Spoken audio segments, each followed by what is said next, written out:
Salamat sa Panginoon at sa inyo lahat mga kaibigan at mga kapatid at sa lahat ng mga viewers sa ating programa SDA Senior Sharer, sapagkat ating nakita na marami namang sumusunod sa ating programa at ang karamihan ay nagagusto sila sa ating mga sinasabi. Mayroon namang ilan na hindi nila gusto. Yung iba, alanganin. Yung iba naman, humihiling sa akin na itagalog ko aking pagsasalita kasi sabi nila, hindi nila maunawaan ang aking sinasabi. Kaya ito ginagawa ko mga kaibigan para sa inyo lahat, kahit na hindi ako fluent sa Tagalog magsalita, pipilitin ko na maintindihan ninyo, unawaan ninyo ang sasabihin ko. Manalangin muna tayo.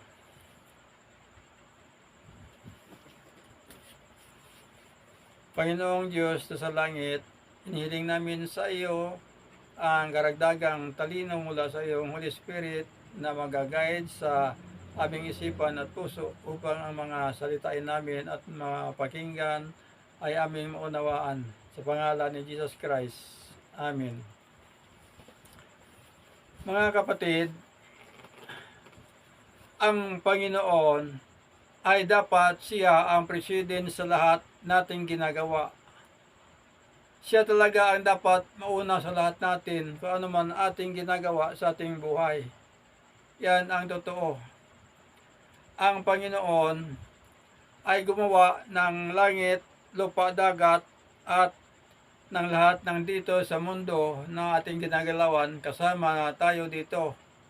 Kaya nga, noong pagkatapos siya nagawa, wala pang mga tao na dapat iutusan. Kaya nga siya ang una nagpakita kung ano ang kanyang ginawa. Ang una niyang ginawa, nagsabat siya o nagpahinga sa araw ng ikapito pagkatapos siyang gumawa sa loob ng 6 na araw. At nang dumating na si Moises na kanyang mga tauhan na pinili, ay tinawag niya at binigyan niya ng utos. Ating alamin at babasahin kung ano ang utos na ibinigay ng Panginoon sa kay Moises upang ating malaman at ating susundin kung gusto natin sumunod sa utos ng Panginoon. Mga kapatid, ating mababasa dito sa Exodo chapter 20 verse 8. Ating pakinggan at unawain ang sinasabi dito ng Panginoon sa kay Moises. Verse 8, alalahanin mo ang araw ng Sabat upang ipangilin. Ito ang utos ng Panginoon sa kay Moises, na alalahanin ni Moises ang araw ng Sabat upang ipangilin. Yan ang sinasabi ng Panginoon dito sa Exodo 20 verse 8. Pagdating sa 9, 6 na araw na gagawa ka at iyong gagawin ang lahat ng iyong gawain. Ito ang utos ng Panginoon sa kay Moises. 6 na araw na gagawa ka at iyong gagawin ang lahat ng iyong gawain. Mga kapatid, siguro naunawaan naman ninyo ang ibig sabihin ng salitang ito. Pagdating sa verse 20, ngunit ang ikapitong araw ay Sabat sa Panginoon mong Diyos. Yan ang sabi ng Panginoon sa kay Moises. Ngunit ang ikapitong araw ay Sabat sa Panginoon mong Diyos. Sinasabi ng Panginoon na itong Sabat ito ay Kanya, ang isang araw, buong araw. Sapagkat inutos na ito ng Panginoon na ang 6 na araw ay ating gagawin.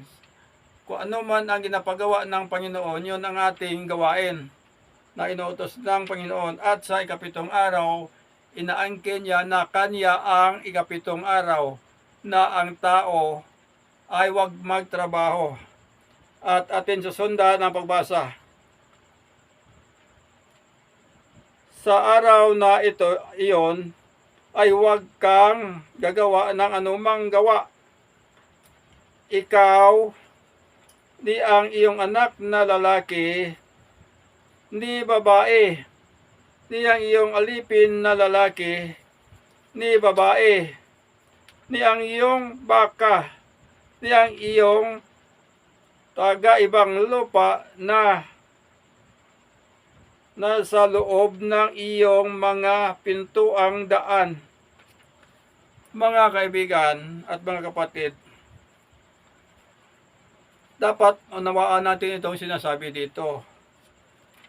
Sinabi ng Panginoon kay Moises, huwag siyang gagawa ng anumang gawain, kasama na ang kanyang anak na lalaki ni babae, at ang kanyang alipin na lalaki ni babae, at ang mga kahayupan kasama na doon, at ang iyong taga-ibang lupa na nasa loob ng iyong mga pintuang daan.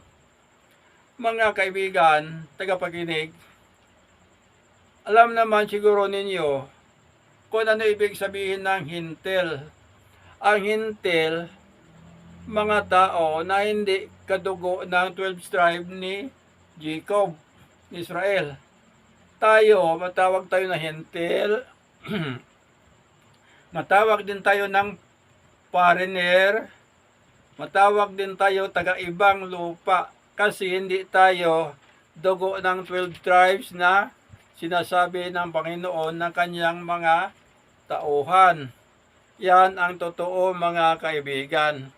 Ang utos dito, hindi lang sa kay Moises, sa kanyang mga anak, lalaki, babae, hindi lang para sa kanyang mga utusan lalaki, babae at sa mga hayop, kasama na tayo kasi pareha tayong tao, parinir lang tayo, hintil lang tayo, taga-ibang lupa lang tayo, pero kasama tayo sa utos ng Panginoon na huwag kang gagawa sa ikapitong araw.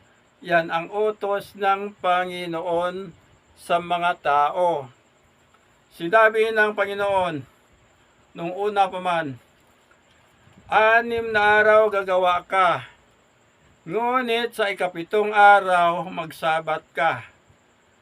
Ang utos ng Panginoon, mula unang araw ng linggo hanggang ika-6 na araw, magtrabaho ka. Huwag kang magsabat o magpahinga. Trabaho ang utos ng Panginoon sa iyo sa loob ng 6 na araw, sapagkat ang 6 na araw yan ay walang blessing yan. Walang sanctification yan.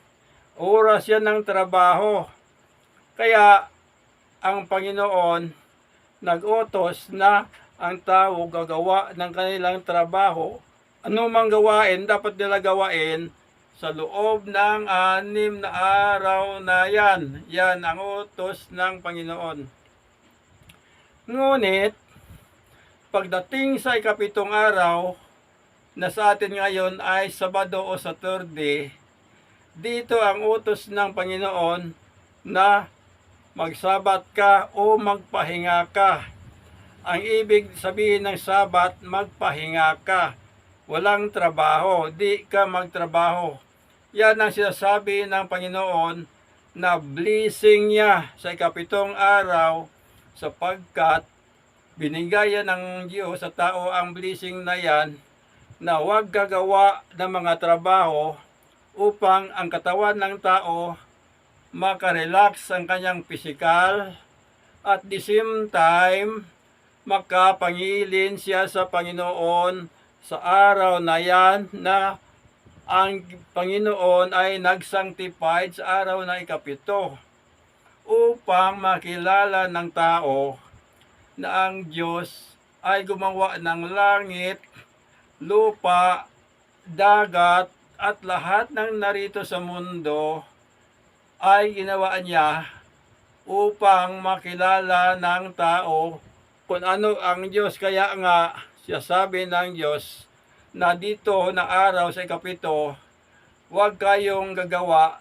at magpunta tayo sa kanyang templo at doon tayo magpangilin upang makilala natin ang Panginoon nga siya ang may-ari nitong lahat, siya gumawa nitong lahat na naririto sa atin ngayon. Kaya ang tanong sa iyo, halimbawa, kung dumating ang Panginoon sa oras na ito at tatanungin ka ng Panginoon, anong ginawa mo sa oras ng Sabat?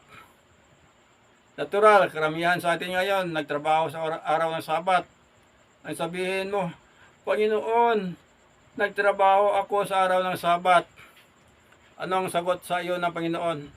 Hindi ba sabi ko sa inyo ng mga tao, 6 na araw ang inyo trabaho, ang ikapitong araw ay ipahinga ninyo at panalanginan ko yan para sa inyo at sinangtified ko yan para sa inyo. Na wala kayong trabaho, ang inyong katawan makarelax sa inyong physical at makasamba kayo sa akin at makilala ninyo ako na ako ang gumawa ng langit, lupa, dagat at lahat ng dito. Ang sagot mo ngayon, riyak ka naman, riyak. Panginoon, ang sabi ng aming leader, unang araw daw isamba namin sa iyo, hindi yung kapitong araw. Ngayon, kung pupunta tayo dito sa kabilang side ng kanyang mga sinabi, doon sinabi niya, kaibigan, bakit narito ka? Hindi ka naman nakadamit pang kasal. Anong sabi ng Panginoon? Hulihin niya ninyo siya, dakipin at itapon doon. Saan itapon? Ano ba yung tapunan? Impyerno ba yun o hindi? Yan ang mahirap mga kaibigan, kapatid. Kung halimbawa yan ay mangyari sa atin, tayo ang kawawa. Dapat tayo na mga member, wag natin iasa ang lahat sa ating mga leader. Kasi ang iba naman sa atin yan ay tinatabunan ang katotohanan. Yan ang ibang leader. Hindi sinasabi ang katotohanan. Baka naman sabihin ninyo, kasi ako ang nag-preach sa inyo. Isdiyan kasi siya. Kaya yan ang sinasabi niya. Mga kapatid, ang sinasabi ko sa inyo, ang nakasulat dito sa Bible. Ako walang alam dito kung hindi ko ito binabasa. Kaya nalaman ko ito kasi hindi ako umaasa sa aking mga leader. Gusto ko ako mismo makabasa kung tama ba ang kanilang sinasabi sa aking sarili o hindi. Kaya ayaw ko nang sabihan lang ako na hindi ko mabasa dito talaga sa Bible. Yan ang aking ginagawa. Sana'y sundin din ninyo kung anong sinasabi ng inyong mga leader. Babasahin din nyo sa Bible. Kung magkapareha ba kayo ng pangunawa, baka iba ang kanya, iba ang sayo. Pagdating ng panahon, hindi na kaya yung pagsisihan, wala na tayong magawa. Kaya nga, habang may panahon, basahin ninyo at hanapin ninyo dito ang katotohanan at hilingin ninyo sa Panginoon na ang Holy Spirit ay ibigay sa inyo upang mag-guide sa inyo kaisipan, puso at malaman ninyo ang katotohanan. Yan ang dapat nating gawin. Yan ang inyong hingiin sa Panginoon, yung inyo malaman ang katotohanan dito, kung ano ay ibig sabihin na nakasulat dito sa kanyang salita sa Biblia. Sana'y mga kaibigan, mga kapatid, at sa lahat na naunawaan ninyo ang ibig kong sabihin. Ang tinuturo ko sa inyo, hindi ito personal ko na mga talento. Kinukuha ko ito sa Bible. Kaya lang, para maunawaan ninyo, may kunting paliwanag na dinadagdag ko upang inyo maunawaan kung ano ang ibig sabihin ang nakasulat dito. At ibig ko rin ipaalam sa inyo mga tagapakinig Hindi ako pastor, hindi ako theologian, hindi rin ako nag-aaral sa mataas na paaralan. Dito lang ako sa mababa na paaralan nakapag-aral, kaya lang dito ako umasa sa salita ng Panginoon at sa kanyang Holy Spirit na magiging teacher ko dito sa Biblia. Yan ang hiniling ko sa kanya. Yung Holy Spirit niya talaga, yung aking teacher. Kaya nga sabi ng aking anak, hindi, bali father, na hindi ka nakakatapos ng pag-aaral sa mga taas na paralan. Importante, kung di-qualified ka ng Panginoon, yan ang sabi niya. Yan ang importante. Kung di-qualified ka ng Panginoon, okay na yan. Maraming salamat po sa inyong lahat. Ang Panginoon magpanalangin sa ating lahat.